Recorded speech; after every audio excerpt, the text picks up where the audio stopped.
اعوذ باللہ من الشیطان الرجیم بسم اللہ الرحمن الرحیم۔ حضرت علی ابن حسین امام زین العابدین سید الساجدین علیہ الصلاۃ والسلام کے مجموعہ دعا صحیفہ کاملہ میں سے 13ویں دعا۔ اے معبود، اے وہ جو طلب حاجات کی منزل منتہا ہے، اے وہ جس کے یہاں مرادوں تک رسائی ہوتی ہے، اے وہ جو اپنی نعمتیں قیمتوں کے عوض فروخت نہیں کرتا اور نہ اپنے عطیوں کو احسان جتا کر مقدر کرتا ہے، اے وہ جس کے ذریعے بے نیازی حاصل ہوتی اور جس سے بے نیاز نہیں رہا جا سکتا، اے وہ جس کی خواہش و رغبت کی جاتی اور جس سے منہ موڑا نہیں جا سکتا، اے وہ جس کے خزانے طلب و سوال سے ختم نہیں ہوتے اور جس کی حکمت و مصلحت کو وسائل و اسباب کے ذریعے تبدیل نہیں کیا جا سکتا، اے وہ جس سے حاجت مندوں کا رشتہ احتیاج قطع نہیں ہوتا اور جسے پکارنے والوں کی صدا خستہ و ملول نہیں کرتی۔ تو نے خلق سے بے نیاز ہونے کی صفت کا مظاہرہ کیا اور تو یقیناً ان سے بے نیاز ہے، اور تو نے ان کی طرف فقر و احتیاج کی نسبت دی ہے اور وہ بے شک تیرے محتاج ہیں۔ لہذا جس نے اپنے افلاس کے رفع کرنے کے لیے تیرا ارادہ کیا اور اپنی احتیاج کے دور کرنے کے لیے تیرا قصد کیا، اس نے اپنی حاجت کو اس کے محل و مقام سے طلب کیا اور اپنے مقصد تک پہنچنے کا صحیح راستہ اختیار کیا، اور جو اپنی حاجت کو لے کر مخلوقات میں سے کسی ایک کی طرف متوجہ ہوا یا تیرے علاوہ دوسرے کو اپنی حاجت براری کا ذریعہ قرار دیا، وہ ہرواں نصیبی سے دوچار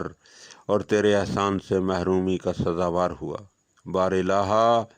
میری تجھ سے ایک حاجت ہے جسے پورا کرنے سے میری طاقت جواب دے چکی ہے،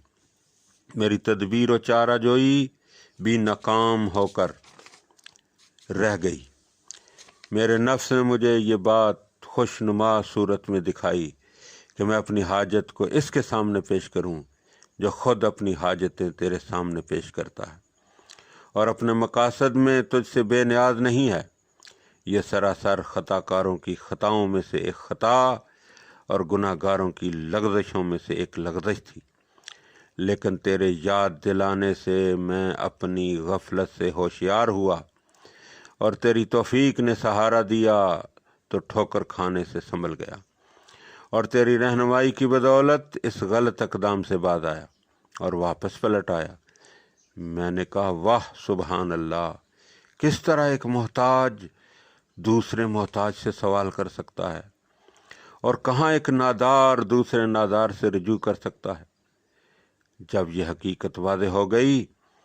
تو میں نے، اے میرے معبود، پوری رغبت کے ساتھ تیرا ارادہ کیا اور تجھ پر بھروسہ کرتے ہوئے اپنی امیدیں تیرے پاس لایا ہوں، اور میں نے اس امر کو بخوبی جان لیا ہے کہ میری کثیر حاجتیں تیری تونگری کے آگے کم اور میری عظیم خواہشیں تیری وسعت رحمت کے سامنے ہیچ ہیں۔ تیرے دامن کرم کی وسعت کسی کے سوال کرنے سے تنگ نہیں ہوتی اور تیرا دست کرم و بخشش میں ہر ہاتھ سے بلند ہے۔ اے اللہ، محمد صلی اللہ علیہ وآلہ وسلم اور ان کی آل پر رحمت نازل فرما اور اپنے کرم سے میرے ساتھ تفضل و احسان کی روش اختیار کر اور اپنے عدل سے کام لیتے ہوئے میرے استحقاق کی روح سے فیصلہ نہ کر، کیونکہ میں پہلا وہ حاجت مند نہیں ہوں جو تیری طرف متوجہ ہوا اور تو نے اسے عطا کیا ہو، حالانکہ وہ روکنے جانے کا مستحق ہو، اور وہ پہلا سائل نہیں ہو جس نے تجھ سے مانگا ہو، اور تو نے اس پر اپنا فضل کیا ہو، حالانکہ وہ محروم کیے جانے کے قابل ہو۔ اے اللہ، محمد صلی اللہ علیہ وآلہ وسلم اور ان کی آل پر رحمت نازل فرما، اور میری دعا کا قبول کرنے والا، میری پکار پر التفات فرمانے والا، اور میری عجز و زاری پر رحم کرنے والا، اور میری آواز کا سننے والا ثابت ہو، اور میری امید جو تجھ سے وابستہ ہے اسے نہ توڑ، اور میرا وسیلہ اپنے سے قطع نہ کر، اور مجھے اس مقصد اور دوسرے مقاصد میں اپنے سوا دوسرے کی طرف متوجہ نہ ہونے دے، اور اس مقام سے الگ ہونے سے پہلے میری مشکل کشائی اور تمام معاملات میں حسن تقدیر کی کار فرمائی سے میرے مقصد کے پورا کرنے،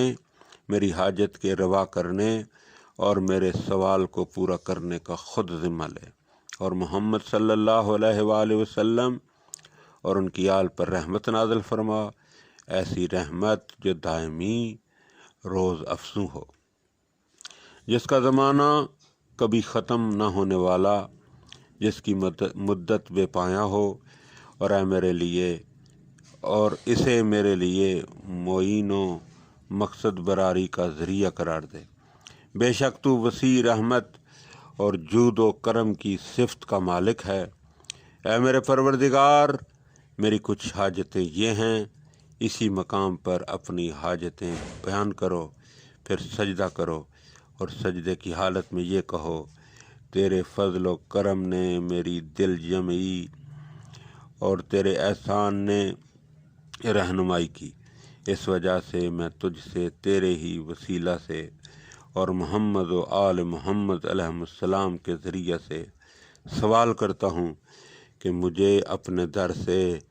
ناکام و نامراد نہ پھیرنا۔ اللہم صلی علی محمد و آل محمد، اللہم عجل ولیک الفرج۔